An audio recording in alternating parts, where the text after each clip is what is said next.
సంవత్సరములు గతించుచుండా యేసయ్యా నా హృదయాన్ని మార్చి, నా మనస్సును మార్చి, నా హృదయ అంతరంగము నుండి ఎరిగి ఉన్నవాడునైనా ఈ నూతన సంవత్సరములో నూతనమైన ఆశీర్వాదమును, నూతనమైన తలంపులను, నూతనమైన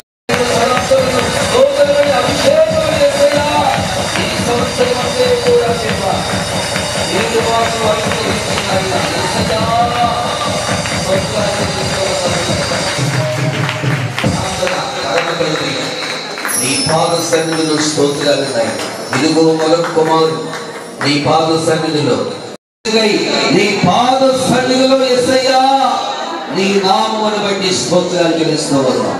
ఈ 2025వ సంవత్సరంలో ఈ మొదటి నెల మొదటి తారీఖులో యేసయ్యా నీ సన్నిధిలోనైనా పరిశుద్ధమైన హృదయముతో ఆరాధన చేయడానికి, నీ నామాన్ని స్తుతించే వాక్యాన్ని దేవా మీరు మాకు దయచేసినందుకై స్తోత్రాలు స్తుతులు చెల్లిస్తూ ఉన్నాం. వచ్చిన ప్రజలందరిని బట్టి స్తోత్రాలు చెల్లిస్తూ ఉన్నాం. మా గ్రామమును బట్టి స్తోత్రాలనైనా, గ్రామాల బట్టి వందనాలనైనా, దేశాలు బట్టి నైనా స్తోత్రాలు చెల్లిస్తూ ఉన్నాము నైనా. మరొకసారి నైనా గ్రామమును కాపాడండి, దేశాన్ని కాపాడండి, రక్షించండి నైనా.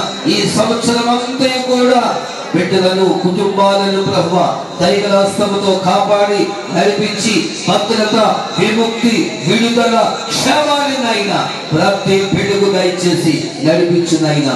ఈ సమయంలో నీ దాసులు లేచి నీ వాక్యాన్ని అందిస్తూ ఉండగా ప్రభువా వినగలిగిన చెవులను, గ్రహించగలిగిన హృదయాన్ని ప్రభువా దేవా మీరు మాకు దయచేసి నడిపించునైనా. ఈ దినమందు ప్రభువా ఈ పరిశుద్ధమైనటువంటి దేవుని యొక్క సన్నిధిలోనైనా ఆరాధన చేయడానికి నైనా, నీ నామాన్ని స్తుతించడానికి నైనా, నీ కృపతో మాకు ఇచ్చిన నైనా భాగ్యమును బట్టి నైనా నీ పాద సన్నిధిలో స్తోత్రాలు స్తుతులు చెల్లిస్తూ ఉన్నాం ప్రభువా. ఆదివారం ఏమి, శనివారం ఏమి, నెల కూటాల్లో, ప్రత్యేక కూటాల్లోనైనా, ఏ కూటాల్లోనైనా బ్రేక్ లేకుండానైనా, మిస్ అవ్వకుండానైనా, వెనక వెళ్ళిపోకుండానైనా, పరుగు పందెము వలనైనా ముందుకు వెళ్తుకునైనా నీ కృప దయచేసి నడిపించి మహిమ, ఘనత, ప్రభావాలు చెల్లిస్తూ ఉన్నాం. యేసు నామమున ప్రార్థించుకుని వేడుకుంటున్న మా పరమ తండ్రి. ఆమేన్. దయచేసి కూర్చోండి.